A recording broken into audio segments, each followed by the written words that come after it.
Audio Jungle.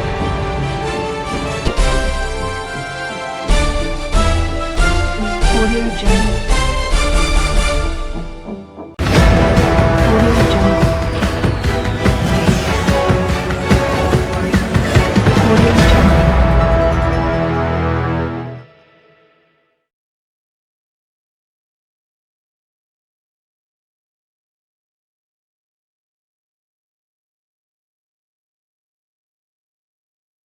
Hello, good morning everyone. Online platform E physics पर आप सभी का हार्दिक स्वागत है। आज की इस वीडियो से हम 11th क्लास की एक सीरीज स्टार्ट करेंगे और उस सीरीज की स्टार्टिंग अपन करने वाले हैं यूनिट काइनेमेटिक्स से, है ना। और ये काइनेमेटिक्स में भी अपन जो आज टॉपिक स्टार्ट करेंगे वो होगा वेक्टर्स। एनसीईआरटी के अकॉर्डिंग ये वाला जो टॉपिक है वेक्टर्स वाला, ये 4th चैप्टर से स्टार्ट होता है, जो कि मोशन इन ए प्लेन करके है, यानी कि समतल में गति।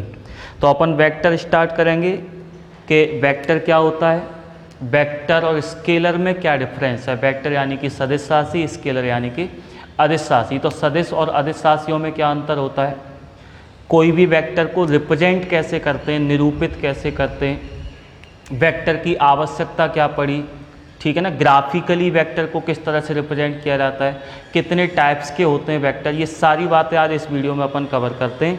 लेकिन उससे पहले मैं आपको एक टॉपिक बताना चाहूँगा, फिजिकल क्वांटिटीज़। फिजिकल क्वांटिटीज़ यानी कि भौतिक राशियाँ।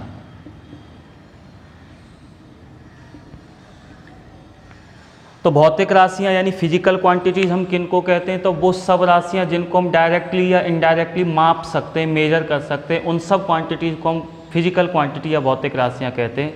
जैसे कोई भी वस्तु का द्रव्यमान यानी मास हो गया, अपन उसको एक तराजू की हेल्प से माप सकते हैं। किसी वस्तु की लंबाई हो गई, अपन उसको एक मीटर पैमाने की हेल्प से माप सकते हैं। कोई समय हो गया, हम उसको घड़ी या स्टॉपवॉच की हेल्प से माप सकते हैं। किसी वस्तु का आयतन है, किसी लिक्विड का, द्रव का आयतन है, ये सब वो राशियां हैं जिनको हम डायरेक्टली माप सकते हैं। बहुत सारी ऐसी भी राशियां होंगी जिनको अपन डायरेक्टली नहीं माप सकते, लेकिन इनडायरेक्ट वे में अपन माप सकते हैं। जैसे किसी वस्तु पर अगर कोई फोर्स अप्लाई किया जा रहा है, किसी वस्तु पर कोई बल लगाया जा रहा है, तो उस बल को मापने के लिए न्यूटन सेकेंड लॉ के अकॉर्डिंग हमें ये दो चीज़ें चाहिए। यानी एक तो हमें उस वस्तु का द्रव्यमान, मास पता होना चाहिए, और उसमें कितना एक्सीलरेशन, कितना त्वरण उत्पन्न होना चाहिए। अगर मुझे ये दोनों बातें पता चल जाती हैं तो हम इन दोनों के मल्टीप्लिकेशन के द्वारा ये पता कर सकते हैं कि उस वस्तु पर फोर्स कितना अप्लाई हो रहा है। तो ये एक इनडायरेक्ट मेजरमेंट हो गया, लेकिन अपन मेजर तो कर पा रहे हैं। तो वो सब राशियाँ जिनको अपन किसी भी तरीके से डायरेक्टली या इनडायरेक्टली मेजर कर सकते हैं, माप सकते हैं, उन सब राशियों को हम यहाँ बोला करेंगे भौतिक राशियाँ। अब भौतिक राशियों को भी उनके मैग्नीट्यूड और डायरेक्शन के आधार पर दो भागों में डिवाइड कर रखा है। कौन कौन से दो भाग, वेक्टर क्वांटिटीज, ठीक है ना, और स्केलर क्वांटिटीज। वेक्टर और स्केलर क्वांटिटी को सिंपल वेक्टर या स्केलर भी बोल देते हैं। वेक्टर या स्केलर क्वांटिटीज को एक्सप्लेन करने से पहले कुछ एग्जाम्पल अपन लेके चलते हैं, क्योंकि कई सारी राशियां तो ऐसी होती हैं जो केवल मैग्नीट्यूड से ही एक्सप्लेन हो जाती है। यानी कोई भी भौतिक राशि को समझाने के लिए हम केवल मैग्नीट्यूड की हेल्प भी ले सकते हैं, और कई सारी भौतिक राशियां ऐसी भी होंगी जिनको एक्सप्लेन करने के लिए मैग्नीट्यूड के अलावा कुछ और भी चाहिए। इन चीज़ों को अपन एक एग्जाम्पल से थोड़ा क्लियर करते हैं। मान के चलिए मेरे पास में इस तरह का कोई एक बॉक्स है। अब इस बॉक्स का वजन कितना है, द्रव्यमान कितना है, तो मैंने आपको बताया 5 kg, 5 किलोग्राम। तो आपके पूरी बात समझ में आ जानी चाहिए कि वास्तव में इसका वजन 5 किलोग्राम है। हमें इसके वजन को जानने के लिए इसके अलावा और किसी चीज़ की आवश्यकता नहीं है, केवल 5 किलोग्राम कह देना ही पर्याप्त है। ऐसे ही मेरे पास में ये बर्तन में कोई लिक्विड है, सपोज करो पानी है, इसमें कितना पानी है, तो मैंने आपको बता दिया 2 लीटर, यानी उसका वॉल्यूम, उसका आयतन मैंने आपको बता दिया कि 2 लीटर पानी है। अब 2 लीटर पानी कह देने से ही अपनी बात कंप्लीट हो जाती है। इसके आयतन को एक्सप्रेस करने के लिए हमें इसके अलावा और किसी चीज़ की आवश्यकता नहीं पड़ेगी।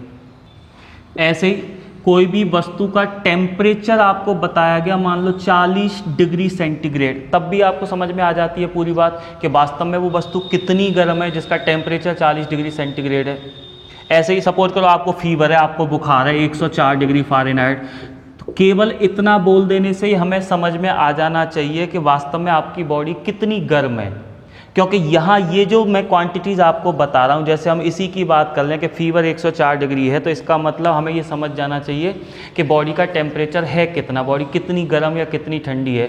अब यहाँ ये बताने की आवश्यकता नहीं कि वो 104 डिग्री फीवर जो है, इतना जो टेम्परेचर है 104 डिग्री फ़ारेनहाइट, वो वास्तव में किस डायरेक्शन में, वो ऊपर की तरफ है कि पीछे की तरफ है कि आगे की तरफ है।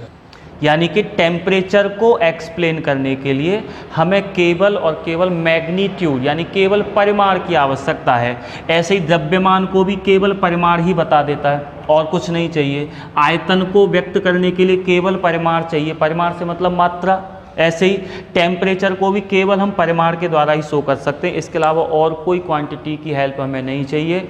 इसीलिए इन सब क्वांटिटीज़ को हम बोलते हैं स्केलर क्वांटिटीज़, यानी कि वो राशियां जिनको व्यक्त करने के लिए केवल और केवल परिमाण की आवश्यकता होगी, मैग्नीट्यूड की आवश्यकता होती है। ऐसी भौतिक राशियों को हम बोलते हैं अदिश राशियां यानी कि स्केलर क्वांटिटीज़। अगर एग्जाम्पल की बात करी जाए तो जैसे कि मास यानी कि द्रव्यमान है ना, उसके बाद में जैसे वॉल्यूम की हमने बात करी थी यानी कि आयतन हो गया, ठीक है, टेम्परेचर हो गया, तापमान, ठीक है ना। इसके अलावा टाइम यानी कि समय, लेंथ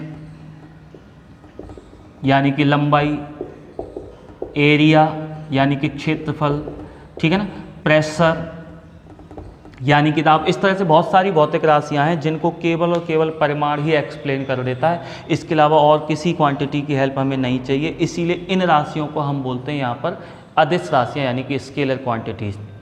इसके अपोजिट कई सारी राशियाँ ऐसी होती हैं जिनको एक्सप्लेन करने के लिए मैग्नीट्यूड के अलावा भी हमें कुछ चाहिए होता है।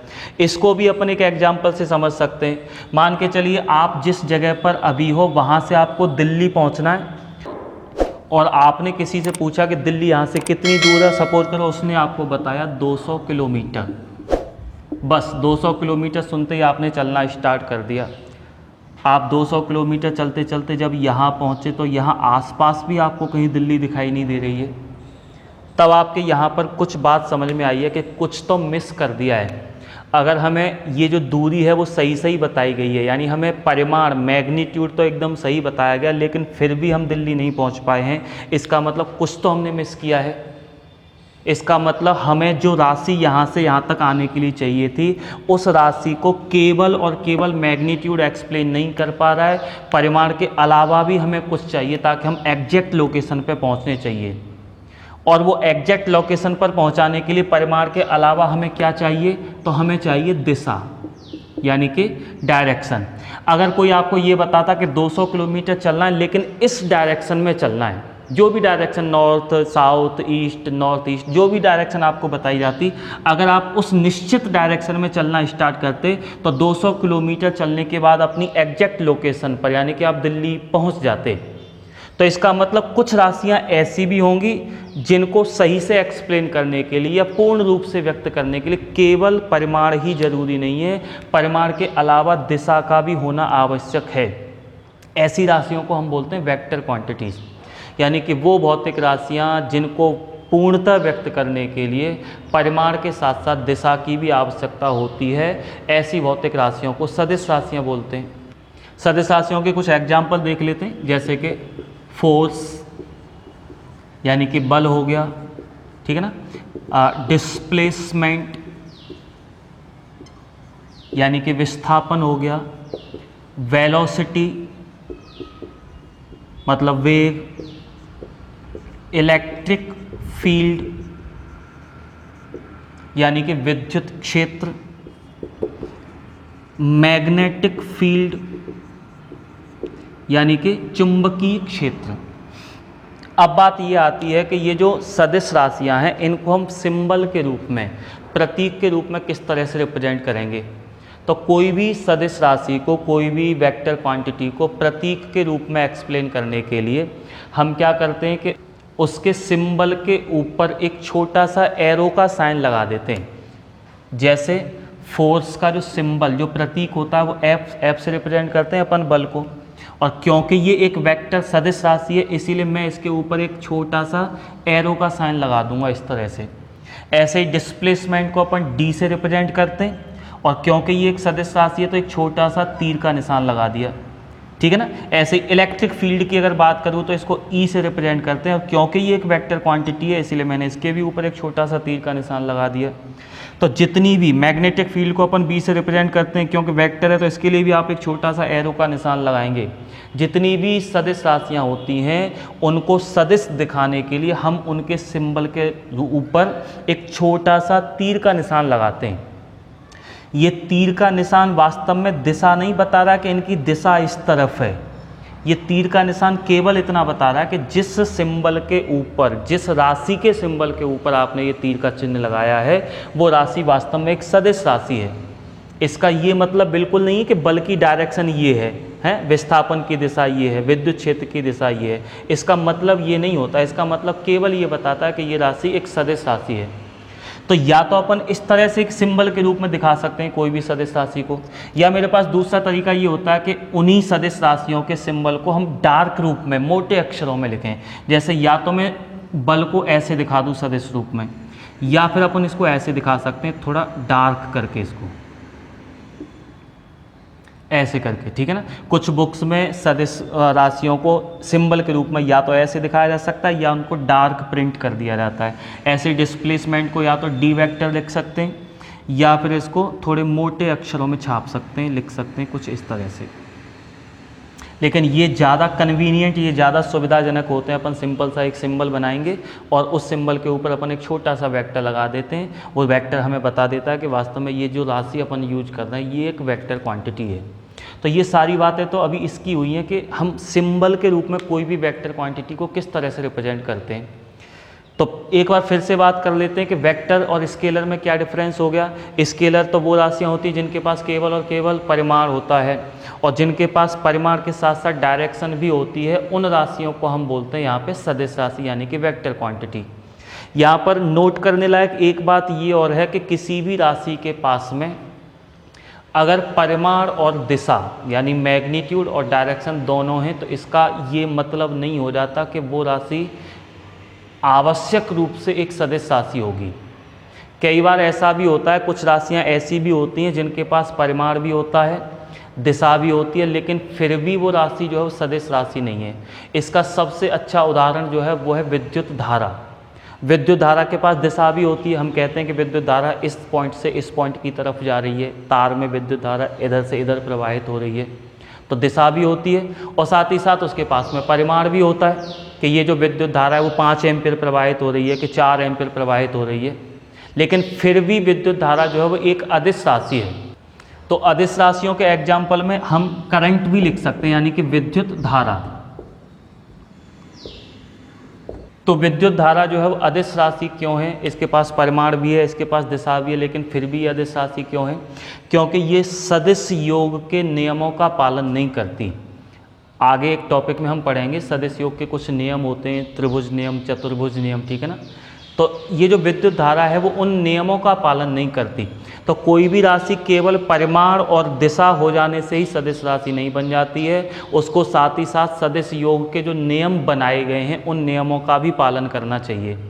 अगर कोई नियमों का भी कोई राशि पालन कर रही है तब हम उसको फाइनली बोल पाते हैं कि ये एक सदिश राशि है। ये जितने भी एग्जाम्पल आप सब देख पा रहे हैं ये इनके पास में परिमाण भी है, इनके पास में दिशा भी होती है, और साथ ही साथ ये उन सब नियमों का पालन करते हैं जिनको हम सदिश योग के नियमों के रूप में आगे चल के पढ़ने वाले हैं।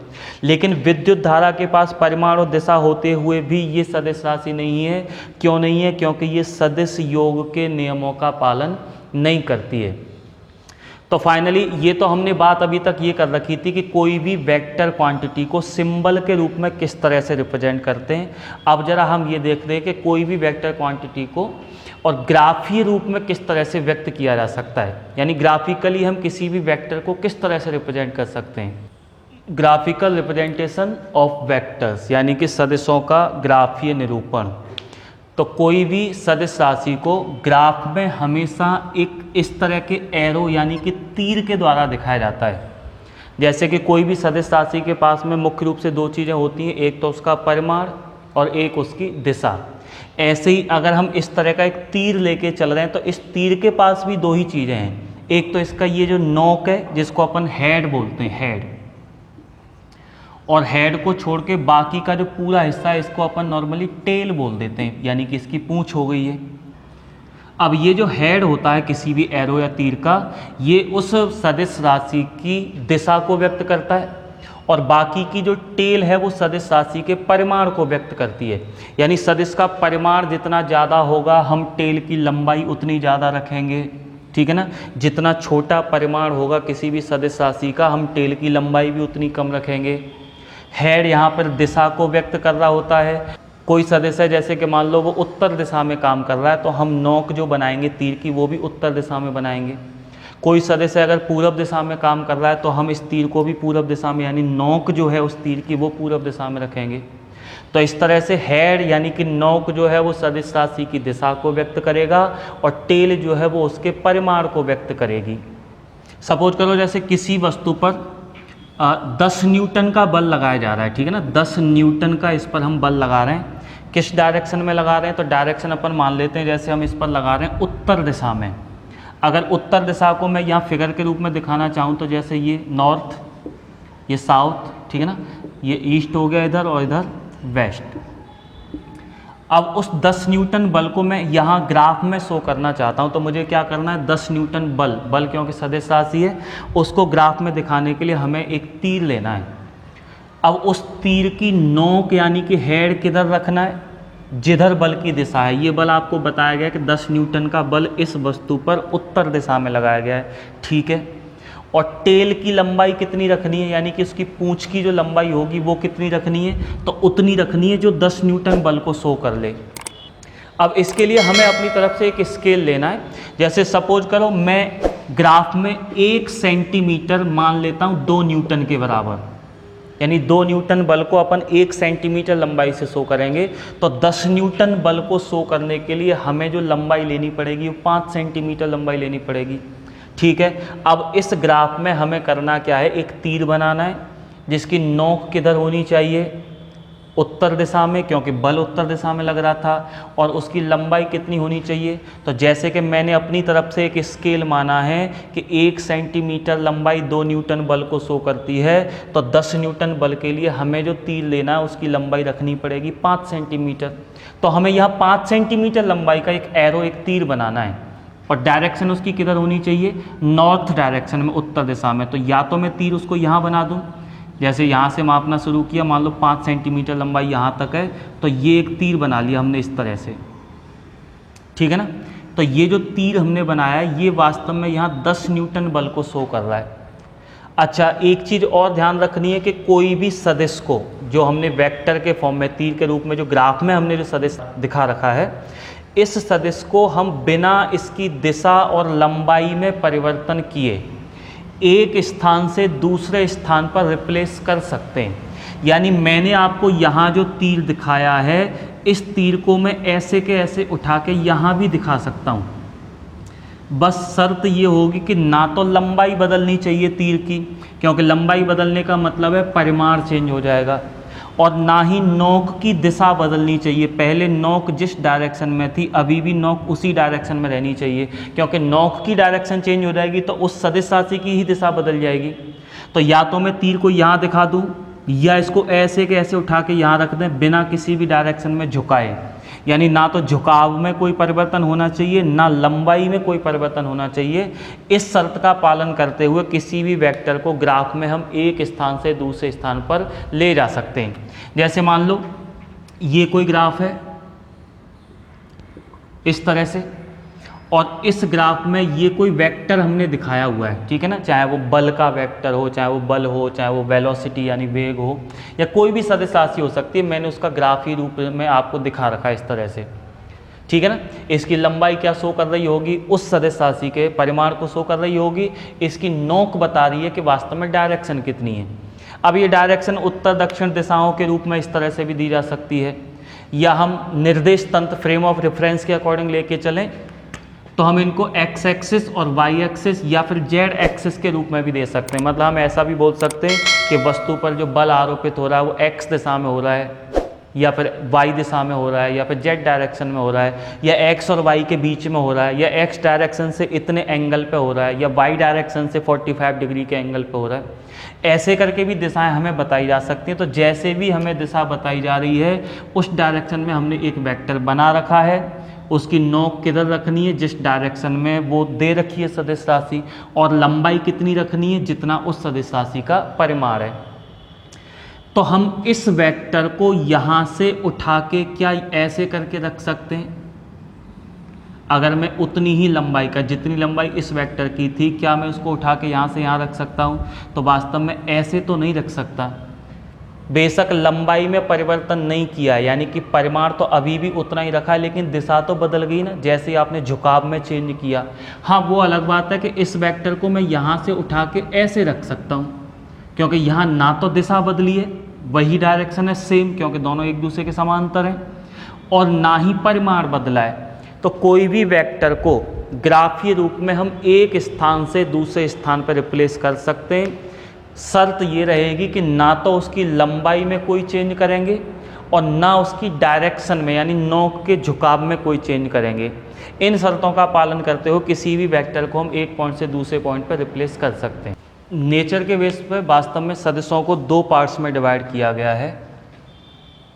जैसे हम वेक्टर्स की बात कर रहे हैं,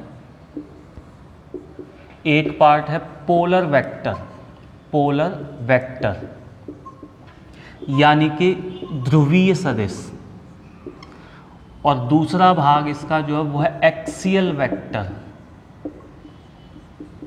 एक्सियल वेक्टर्स यानी कि अक्षीय सदिश।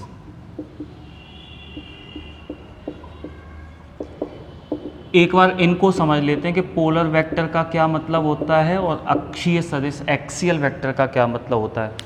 वो वाले सदिश जिनकी डायरेक्शन वस्तु के विस्थापन की दिशा में होती है। ऐसे समझें कि मान लो ये कोई वस्तु है, इधर से इधर विस्थापित हो गई है ये, ठीक है ना, तो इसके विस्थापन की दिशा भी यही होगी, इसके वेग की दिशा भी यही होगी। अगर मैंने इस पर बल लगा के इसको यहाँ से यहाँ तक लेके आया हूँ वस्तु को, तो इस पर लगाए जाने वाले बल की भी दिशा यही हो सकती है। तो इस तरह से बल, वेग, विस्थापन, ये सारे जो सदिश हैं इनको हम बोला करेंगे ध्रुवीय सदिश यानी कि पोलर वेक्टर। यानी वो वाले सभी सदिश जिनकी दिशा वस्तु के विस्थापन की दिशा में होती है, ठीक है ना। कोई भी वस्तु एक जगह से दूसरी जगह जा रही है, तब उसका जो विस्थापन है उस दिशा में जिन जिन सदिशों की दिशा होगी उन सब को हम बोलते हैं यहाँ पर ध्रुवीय सदिश यानी कि पोलर वेक्टर। एग्जाम्पल के तौर पे आप देख पा रहे हो, जैसे विस्थापन सदिश एक ध्रुवीय सदिश होता है, बल सदिश एक ध्रुवीय सदिश होता है, ठीक है ना। ऐसे ही वेग है, त्वरण है, ये सारे जो सदिश हैं इन सबको हम बोलते हैं ध्रुवीय सदिश। और ऐसे सदिश जिनकी दिशा घूर्णन अक्ष की दिशा में, नॉर्मली ये मैकेनिक्स में ही होते हैं, ठीक है ना। ऐसे सभी सदिश जिनकी दिशा वस्तु के घूर्णन अक्ष की दिशा में होती है उनको हम बोलते हैं अक्षीय सदिश। जैसे कोई वस्तु है एक सर्कुलर पाथ पे चक्कर लगा रही है, ठीक है, एक वृत्ताकार पथ पर चक्कर लगा रही है ऐसे करके, ये इस सेंटर, इस सर्किल का सेंटर हो गया ये वाला। अब अक्ष हम किसको बोलेंगे? तो एक ऐसी रेखा, एक ऐसी लाइन जो सेंटर से होके जा रही हो और जिस पथ पे वस्तु घूम रही है उस तल के लंबवत हो, यानी इस तरह से एक परपेंडिकुलर लाइन जो सेंटर से होके जा रही है, इस परपेंडिकुलर काल्पनिक लाइन को हम बोलेंगे इसकी अक्ष। तो कुछ सदिश ऐसे भी होते हैं जिनकी डायरेक्शन इस अक्ष के अकॉर्डिंग होती है, या तो बाहर की तरफ होगी या फिर ऐसे करके अंदर की तरफ होगी, ठीक है ना। ऐसे सदिशों को हम बोला करते हैं अक्षीय सदिश। तो दोनों में डिफरेंस एकदम क्लियर होना चाहिए। ध्रुवीय सदिश हम उन सदिशों को बोलते हैं जिनकी डायरेक्शन वस्तु के विस्थापन की डायरेक्शन में होती है, और अक्षीय सदिश हम उन सदिशों को बोलते हैं जिनकी डायरेक्शन वस्तु के घूर्णन अक्ष की दिशा में होती है। सपोज करो जैसे एक पंखा घूम रहा है, अब पंखा जो घूम रहा है उसके लिए अक्ष कहाँ पर होगा? तो पंखे का जो पाइप होता है, यानी जिस पाइप पे पंखा लटका हुआ है वो पाइप ही अपने आप में अक्ष का काम कर रहा होता है। तो कुछ राशियाँ ऐसी होती हैं जिनकी डायरेक्शन इधर ही होती है, जैसे कि एंगुलर वेलोसिटी हो गई, कोणीय वेग है, कोणीय त्वरण है। ये कुछ ऐसी राशियाँ होती हैं जिनकी डायरेक्शन घूर्णन अक्ष की दिशा में ही होती है, इन राशियों को हम बोला करेंगे अक्षीय सदिश। तो नेचर के बेस पर जो वेक्टर्स होते हैं उनको दो पार्ट्स में डिवाइड कर रखा है, ध्रुवीय सदिश और अक्षीय सदिश। वो वाले सदिश जिनकी डायरेक्शन वस्तु के विस्थापन की डायरेक्शन में होगी उनको हम बोला करेंगे ध्रुवीय सदिश। एग्जाम्पल के तौर पर बल हो गया, विस्थापन है, वेलोसिटी यानी कि वेग है, ठीक है ना, त्वरण है, ये सारी जो राशियाँ हैं वो अक्षीय सदिश हैं। इसके अलावा ध्रुवीय सदिश हैं। इसके अलावा अक्षीय सदिशों की अगर बात करी जाए तो अक्षीय सदिश हम उन सदिशों को बोलते हैं जिनकी दिशा वस्तु की घूर्णन अक्ष की दिशा में होती है, ठीक है ना। एग्जाम्पल इनका अपन ले सकते हैं जैसे कि कोणीय वेग और कोणीय त्वरण, बल आघूर्ण हो गया, कोणीय संवेग हो गया, ये सारे जो एग्जाम्पल हैं वो अक्षीय सदिशों के एग्जाम्पल हैं। अगला टॉपिक है टाइप्स ऑफ वेक्टर यानी कि सदिशों के प्रकार। अगर डिफरेंट सदिशों को आपस में कंपेयर करें तो फिर सदिश जो है कई प्रकार के होते हैं। अपन एक एक करके लेके चलते हैं। जैसे सबसे पहले अपन बात करते हैं इक्विवेलेंट वेक्टर्स।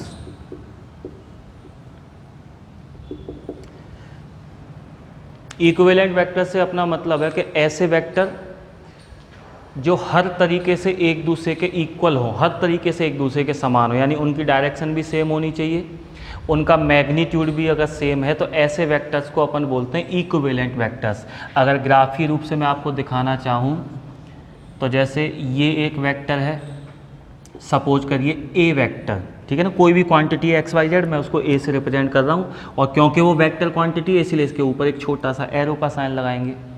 एक और वेक्टर है अपने पास में बी वेक्टर, और अगर ये दोनों वेक्टर इक्विवेलेंट हैं तो इन दोनों की लंबाई सेम होनी चाहिए और डायरेक्शन भी सेम होनी चाहिए, यानी कि दोनों के बीच में जो एंगल है वो 0 डिग्री का होना चाहिए, दोनों एक दूसरे के पैरेलल होने चाहिए।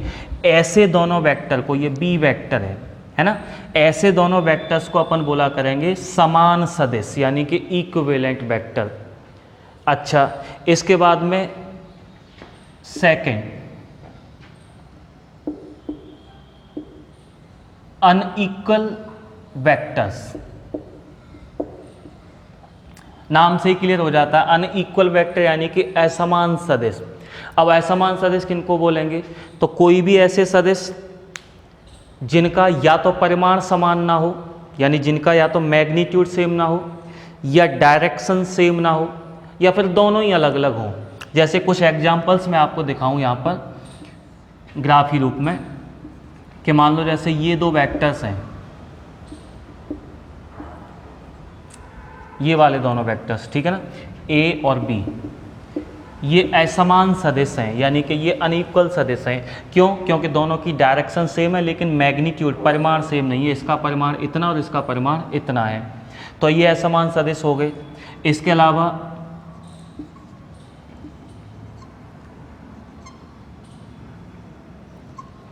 ये वाले दो वेक्टर ए और बी वेक्टर, इन दोनों के मैग्नीट्यूड यानी कि परिमाण तो सेम देख पा रहे होगे आप, लेकिन डायरेक्शन सेम नहीं है, एक की डायरेक्शन ये और दूसरे की डायरेक्शन ये है, तो ये भी असमान सदिश हो गए। और एग्जांपल अपन एक लेके चलें तो जैसे ये वाले दोनों वेक्टर ए वेक्टर और बी वेक्टर, इनका कुछ भी समान नहीं है, ना तो इनका मैग्नीट्यूड सेम है, ठीक है ना, लंबाई तीरों की अलग अलग है, और ना ही इनकी दिशा समान है, इनको भी हम बोलेंगे असमान सदिश। ये भी जरूरी नहीं है कि काउंटिंग में दो ही होनी चाहिए, और भी मैं कोई वेक्टर दिखा सकता हूँ, ये भी परिमाण में या डायरेक्शन में अलग है दूसरों से, तो ये तीनों ही जो वेक्टर आप देख पा रहे हो फिगर में, ये तीनों ही जो है वो असमान सदिश हो गए। Third point, collinear vector. Collinear vectors यानी कि संरेखीय सदिश, संरेखीय या समरेखीय सदिश। तो ऐसे सदिश जो किसी एक ही रेखा के समांतर हों, किसी एक लाइन के पैरेलल हैं, ऐसे सभी सदिशों को हम कोलीनियर वेक्टर यानी संरेखीय सदिश कहते हैं। जैसे एक वेक्टर मान लो ये है ए वेक्टर और दूसरा वेक्टर ये है, दोनों एक दूसरे के समांतर हैं, कोई भी एक रेखा ले सकते हो, इमेजिनरी एक रेखा है काल्पनिक रूप से, ये वेक्टर इस रेखा के समांतर है, ये भी एक इसके समांतर है, तो दोनों आपस में तो वैसे ही समांतर हो जाएंगे। अब इनका परिमाण भले ही कम हो या ज़्यादा हो, लेकिन दोनों एक दूसरे के समांतर हैं, ऐसे दोनों वेक्टर्स को हम बोलेंगे कोलीनियर वेक्टर। तो ये कोलिनियर वेक्टर हो गए, और अपन इनको असमान सदिश भी कह सकते हैं क्योंकि दोनों के परिमाण समान नहीं है। लेकिन हम कोलिनियर पर फोकस कर रहे हैं, तो कोलिनियर यानी संरेखी सदिश उनको बोलते हैं जो किसी एक रेखा के समांतर होते हैं। कितने भी वेक्टर हो सकते हैं। एक तीसरा वेक्टर और दिखा देता हूँ मैं आपको, सी वेक्टर। ये तीनों एक दूसरे के पैरेलल हैं, तो अपन कह सकते हैं कि तीनों ही जो है वो कोलिनियर वेक्टर हैं। इसके अलावा फोर्थ पॉइंट, कोप्लेनर वेक्टर यानी कि समतलीय सदिश। समतलीय सदिश, समतलीय नाम से क्लियर हो जाता है। समतलीय सदिश से अपना मतलब ऐसे सब सदिश जो एक ही तल में हो, ठीक है ना। एक ही तल से मतलब मैं कुछ वेक्टर बनाना चाहूं, जैसे कि एक वेक्टर मैंने ये बनाया बोर्ड पर, दूसरा भी इसी बोर्ड पर बनाया हुआ है, ठीक है ना। तीसरा जो वेक्टर है वो भी इसी, ये तीन वेक्टर हैं, ए वेक्टर, बी वेक्टर और सी वेक्टर, ये तीनों एक ही तल में बने हुए हैं, तीनों ही बोर्ड के तल पे बने हुए हैं। तो ऐसे तीनों वेक्टर्स को हम बोला करेंगे ये कोप्लेनर हैं। अगर ऐसा होता कि एक वेक्टर मैंने बोर्ड पे बना रखा है, दूसरा ऐसे करके खींच दिया जाए, तीसरा ऐसे करके खींच दिया जाए, तो ये अलग अलग प्लेन में हो गए, अलग अलग तलों में हो गए, ठीक है ना। जैसे तीन प्रकार के तल होते हैं, एक्स और वाई के बीच में एक्स वाई प्लेन हो गया, वाई और जेड के बीच में वाई जेड प्लेन हो गया, एक्स और जेड के बीच में एक्स जेड प्लेन हो गया। तो ऐसे सारे वेक्टर जो या तो केवल एक्स वाई प्लेन में हो, या केवल वाई जेड में हो, या केवल एक्स जेड प्लेन में हो, तो ऐसे सारे वेक्टर्स को हम बोला करेंगे कोप्लेनर वेक्टर यानी कि समतलीय सदिश। इसके बाद में नेक्स्ट पॉइंट की ओर चलें तो जीरो वेक्टर। जीरो वेक्टर यानी कि शून्य सदिश। अब ये जीरो वेक्टर से अपना क्या मतलब है, कोई भी ऐसा वेक्टर जिसका मैग्नीट्यूड, जिसका परिमाण जीरो हो, ऐसे सभी सदिशों को हम जीरो वेक्टर बोलते हैं। वास्तव में जीरो वेक्टर का कोई महत्व नहीं रह जाता है, ना तो उसकी कोई डायरेक्शन होगी। अगर जीरो वेक्टर है तो परिमाण तो वैसे ही जीरो है उनका, लेकिन डायरेक्शन का भी कोई अता पता नहीं होता है, क्योंकि अपन डायरेक्शन किससे निर्धारित करते हैं, किसी भी तीर की जो टेल होती है वो वास्तव में डायरेक्शन बताती है। एक्चुअल में तीर की दिशा किस तरफ जाएगी, हालांकि ये चीज़ नोक बताती है, लेकिन नोक की दिशा भी तो निर्धारित टेल से ही करी जाएगी। अब मैं ये कह रहा हूँ कि एक पॉइंट लगाना है मुझे, अगर कोई वेक्टर जीरो वेक्टर है तो वास्तव में उसका परिमाण जीरो है, इसका मतलब उसकी टेल की लंबाई पॉइंट के समान है। अब इसमें नोक कहाँ लगा सकता हूँ, तो इसका मतलब दिशा का भी कोई ज्ञान नहीं होगा। तो जीरो वेक्टर का वास्तव में कोई महत्व नहीं है। जीरो वेक्टर हमें कब मिलते हैं, अगर मैं किसी भी सदिश राशि में जीरो से गुणा कर दूँ, 10 न्यूटन का बल है इंटू जीरो कर दें, तब जो हमें वेक्टर मिलेगा उसको हम जीरो वेक्टर बोलेंगे। या अलग अलग प्रकार के दो अपोजिट सदिशों को हम जोड़ दें, ठीक है ना, प्लस का 10 न्यूटन और माइनस का 10 न्यूटन, अगर इन दोनों को अपन जोड़ देते हैं तो इनके जोड़ने से हमें जो वेक्टर मिलेगा वो जीरो वेक्टर मिलेगा। तो जीरो वेक्टर उसको बोलते हैं जिसका मैग्नीट्यूड जीरो होता है, और क्योंकि मैग्नीट्यूड जीरो हो गया तो हम उनकी डायरेक्शन भी निर्धारित नहीं कर सकते, क्योंकि टेल ही नहीं रही, टेल ही ख़त्म हो गई। अब हेड लगाएंगे किस पर, हेड की डायरेक्शन किधर रखनी है ये निर्धारित नहीं कर सकते, तो जीरो वेक्टर की दिशा का भी कोई मतलब नहीं रह जाता है। इसके बाद में अगले टॉपिक की तरफ चलें तो इसको अपन बोल सकते हैं नेगेटिव वेक्टर, नेगेटिव, या फिर इनको कह सकते हैं अपोजिट वेक्टर, यानी कि ऋणात्मक सदिश या फिर विपरीत सदिश, एक ही बात है और दोनों का ही मतलब वही है। विपरीत सदिश या नेगेटिव सदिश का मतलब क्या हो गया, ऐसे दो सदिश जो मैग्नीट्यूड यानी परिमाण में तो एक दूसरे के समान होते हों बिल्कुल, लेकिन उन दोनों की दिशाएं एक दूसरे के जस्ट अपोजिट होती हों। जैसे एक वेक्टर मानिए ये है ए वेक्टर और दूसरा वेक्टर ये है बी वेक्टर, दोनों वेक्टर के परिमाण सेम है, तीरों की लंबाई समान है, लेकिन डायरेक्शन एक दूसरे के ठीक अपोजिट हैं। एक अगर इधर है तो दूसरा उसके बिल्कुल अपोजिट है, तब हम इन दोनों को या तो अपोजिट सदिश कह सकते हैं कि ए और बी दोनों एक दूसरे के अपोजिट वेक्टर हैं, या मैं ऐसे कह सकता हूं कि वेक्टर ए वेक्टर बी का नेगेटिव वेक्टर है, या मैं ऐसे कह सकता हूं कि ये जो है बी वो ए का नेगेटिव वेक्टर है। तो नेगेटिव वेक्टर का मतलब ऐसे कोई भी वेक्टर, ऐसे कोई भी दो सदिश जो एक दूसरे के परिमाण में समान होते हो लेकिन डायरेक्शन उनकी अपोजिट होती हो, या मैं ऐसे कह सकता हूं कि जिनके बीच में 180 डिग्री का एंगल बनता हो, क्योंकि एक वेक्टर ये और दूसरा वेक्टर ये, इन दोनों के बीच में एंगल 180 डिग्री का बन रहा है, दोनों के मैग्नीट्यूड सेम है, दोनों की दिशाएं विपरीत हैं, एक इधर है और दूसरा इधर है, और इन दोनों के बीच में 180 डिग्री का कोण अपने आप ही बन जाएगा। इन सदिशों को हम यहाँ पर बोलेंगे नेगेटिव वेक्टर। लास्ट में एक पॉइंट है यूनिट वेक्टर, यूनिट वेक्टर यानी कि एकांक सदिश, जो कि सबसे ज़्यादा इम्पोर्टेंट भी है। एकांक सदिश, एकांक सदिश को सिंपली अगर डिफाइन किया जाए तो आप ऐसे कह सकते हो, कोई भी ऐसा वेक्टर, कोई भी ऐसा सदिश जिसका परिमाण एकांक होता है, यानी परिमाण एक होता है, ऐसे वेक्टर, ऐसे सदिश को हम बोलते हैं एकांक सदिश। अब परिमाण एकांक होने का मतलब क्या है? सबसे पहली बात तो एकांक शब्द का अर्थ समझ में आना चाहिए। यूनिट शब्द या एकांक का क्या अर्थ होता है? एकांक का मतलब एक, लेकिन एक क्या? जैसे मैं आपको बोलूं कि किसी वस्तु का द्रव्यमान एकांक है, कोई भी बॉडी का मास अगर यूनिट है, एकांक है, तो इसका मतलब क्या है? 1 किलोग्राम है या 1 ग्राम है या 1 पाउंड है, एक क्या?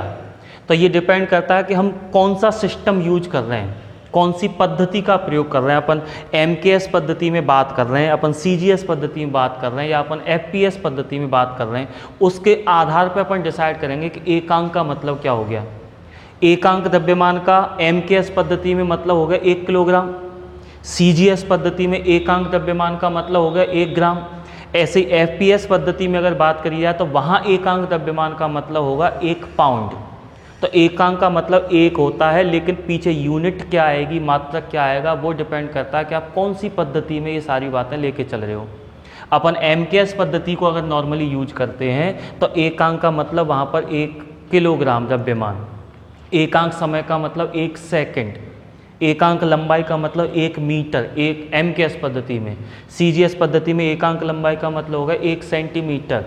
अब वापस अपने उसी टॉपिक पे लौट के आते हैं कि यूनिट वेक्टर यानी एकांक सदिश किसको कहते हैं? तो कोई भी ऐसा सदिश, कोई भी ऐसा वेक्टर जिसका परिमाण एकांक होता हो, उस वेक्टर को हम बोलते हैं एकांक सदिश। वास्तव में कोई भी एकांक सदिश को उसके ऊपर इस तरह से एक कैप लगा के शो किया जाता है। जैसे मान लो ये कोई वेक्टर है, ए वेक्टर, इसका एकांक सदिश क्या होगा वो हम शो करेंगे ए कैप से। ऐसे ही बी वेक्टर का एकांक सदिश क्या होगा वो हम शो करेंगे बी कैप से। वास्तव में एकांक सदिश जो होता है वो किसी भी वेक्टर की डायरेक्शन को शो करता है। जब भी हम किसी एकांक सदिश की बात करते हैं तो वास्तव में एकांक सदिश उस सदिश की दिशा बता रहा होता है। जैसे ए कैप क्या है? एकांक सदिश है। किसका एकांक सदिश है? ए वेक्टर का एकांक सदिश है। तो इसका मतलब ये जो ए कैप है, ये जो एकांक सदिश है, वो ये बता रहा है कि इसकी डायरेक्शन किधर है, क्योंकि इसका परिमाण तो खुद का एकांक हो गया, लेकिन डायरेक्शन के लिए हम नॉर्मली एकांक सदिश का यूज करते हैं। ये चीज़ें थोड़ी और आगे चल के समझ में आएंगी जब अपन मॉडुलस को डिस्कस करेंगे। अभी आप केवल इतना ध्यान रखें कि एकांक सदिश किसको कहते हैं। एकांक सदिश हम उसको कहते हैं जिसका परिमाण एकांक होता है, और क्योंकि इनका परिमाण एकांक होता है इसलिए ये केवल दिशाओं को व्यक्त करने के लिए यूज किए जाते हैं कि इस वेक्टर की डायरेक्शन किस तरफ होगी। उस डायरेक्शन का ही नाम हम कह सकते हैं एकांक सदिश होता है। यानी एकांक सदिश केवल और केवल दिशा बताएंगे, उनका खुद का परिमाण एक होता है। या मैं यूँ कह सकता हूँ कि अगर एकांक सदिश को किसी अदिश क्वांटिटी से गुणा कर दिया जाए तो वहाँ से हमें एक सदिश क्वांटिटी मिलती है, और वो एकांक सदिश उस सदिश की दिशा को निर्धारित कर देता है कि वास्तव में इसकी दिशा किस तरफ होगी। जैसे एकांक सदिश है ए कैप, ठीक है ना, और इसको मैं मल्टीप्लाई कर दूं 5 से, कोई भी अदिश क्वांटिटी से मैं इसको मल्टीप्लाई कर दूं तो ये अब एक वेक्टर बन जाता है 5a कैप। कोई भी एक वेक्टर बन चुका है, भले ही मैं उसको c वेक्टर से शो कर दूं। c वेक्टर से अगर मैंने इसको प्रदर्शित कर दिया तो इसका मतलब इस वेक्टर के पास जो दो चीज़ें होती थी वो ये रही, परिमाण ये रहा और डायरेक्शन ये रही, ठीक है ना। ये जो वेक्टर है c, अगर ये वैल्यू है इसकी 5a कैप, तो इसमें a कैप तो इसकी दिशा बता रहा है कि किधर इसकी दिशा है, और ये जो 5 है ये बता रहा है कि मैग्नीट्यूड, परिमाण कितना है। तो ये तो बातें हो गई एकांक सदिश की। अगर हम कोऑर्डिनेट सिस्टम की बात करें, यानी x अक्ष, y अक्ष और z अक्षों की अगर बात करी जाए तो इनकी दिशाओं के लिए एकांक सदिश पहले से निर्धारित किए गए हैं। एक्स दिशा के लिए जो एकांक सदिश यूज किया जाता है वो आई कैप, ठीक है ना। वाई दिशा के लिए जो एकांक सदिश यूज किया जाता है वो है जे कैप। ऐसे ही जेड दिशा के लिए जो एकांक सदिश यूज किया जाता है वो है स्मॉल के कैप। या मैं यूँ कह सकता हूँ कि इस दिशा का नाम आज से हम बोला करेंगे आई कैप। ये वाली दिशा वाई अक्ष की तरफ जो दिशा है इसको हम आज से बोला करेंगे जे कैप। और जेड जो कि वास्तव में यूँ करके होता है इसके तल के लंबवत ऐसे करके, जेड डायरेक्शन को आज के बाद हम के कैप बोला करेंगे, क्योंकि एकांक सदिश केवल दिशा बताते हैं और इनकी दिशाओं को पहले से, इनके एकांक सदिशों को पहले से निर्धारित कर रखा है। ये चीज़ें आपको याद रखनी है कि एक्स एक्सिस में जो एकांक सदिश जो यूनिट वेक्टर होगा वो आई कैप है, वाई डायरेक्शन में जो यूनिट वेक्टर है वो जे कैप है और जेड डायरेक्शन में जो यूनिट वेक्टर है वो के कैप है।